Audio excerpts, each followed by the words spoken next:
Okullar açılalı kaç hafta oldu? Senin çocuklarda hala bir vukuat yok abi yani, hayret. Yok, daha yok. Aman ağzını hayra aç Murat ya. Gözünü seveyim ya. Mevsim geçişindendir o abi. Açılırlar yakında. Açacağım ben onları, açacağım. Eşek sıpaları.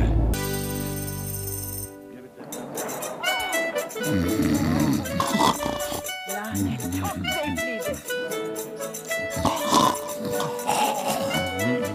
Oğlan kurbanı kurtarmaz. Şimdi tehlikeli olabilecek kurbana yaklaşırken sadece bu setini kullanın. Onlar önde olsun. Fizik korusun. Kurbanı kontrol altına aldığınız zaman... Ne yapıyorsun öyle oğlum?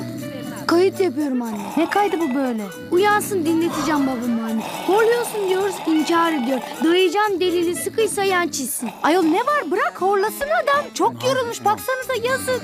Bize de yazık ama anne ya. Ne dedim kızım, duymadım, bağır biraz. Bize de yazık diyorum. Bize de. Ne yapalım evladım, bir tanecik babanız var değil mi? Anne bir de sen bağırma ya. Filmi duyamıyorum zaten. Şşt, aç sesini aç. Açma oğlum, baban uyuyor. Uyandıracaktınız şimdi adamcağızı. Anne hale bak. Uyanır mı bu adam ya?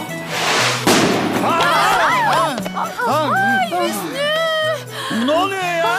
Ne bu gürültü? Kardeşim uyuyoruz şurada ya. Yat Hüsnü'cüm, yat sen, rahatsız olma. Uyu hadi hayatım, uyu. Ya nasıl uyuyayım Suat ya? Şu saygısızlara bak ya. Açmışlar televizyonun sonuna kadar. Uyuyamam ki ben böyle. Asıl seni horlamandan mı hala uyuyamıyor baba? Ya ne horlaması be? Akşam akşam bozma benim Bu asabımı. sefer yemezler baba. Al işte. Kaydettim hepsini. Ne lan bu böyle? Aslan lan bu. Kendin kaydettin değil mi? Şimdi de bana yutturacaksın eşek sıpası. Ne? Ne yutturması ya? Bu sensin. Yemezler oğlum, yemezler. Ben hayatta horlamam bir kere. Değil mi Suat? İşte yüzü, sen de bir şey söylesene şunlara ya. Tabii hayatım, ne horlaması? Bebek gibi uyurum ben be, bebek bebek. Ya bebek maşallah maşallah. Allah analı babalı büyütsün. Saygısız eşek sıpası. Yürü odana, yürü. Yürü, yürü sinirlendim. Yürü. tamam, Eşek hadi sıpası, sıpacık. Yürü. Terbiyesiz herif. Horluyor muyum ben Suat ya? Doğru söyle Allah'ını seversen ya. Günaydın babacığım. Günaydın oğlum. Günaydın. Zirve yaptım baba dün gece horlamada zirve. Baydı ama sizin bu horlama muhabbetiniz ha. Horlamam ben oğlum. Horlamam. Horlamam. Şu horlayana bir bakar mısın baba? Bak bakalım, belki tanırsın. Yok ya yok, ben değilim bu. Ver bakayım, ver bakayım. Vallahi bu benim. Suat. Ay öyle bir uyumuşum ki hiçbir şey duymamışım dün gece. Nasıl duymuyorsa bu traktörü helal olsun vallahi anne. Babacığım inandın mı, şimdi bir daha bak istiyorsan? Bak yalan söylemiyormuşuz değil mi baba? Tamam. Ver bakayım.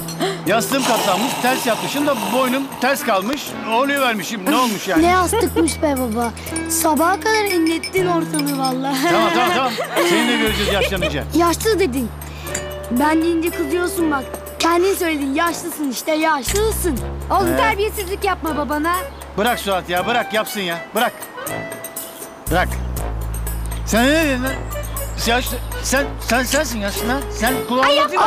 Ne diyor bu Suat?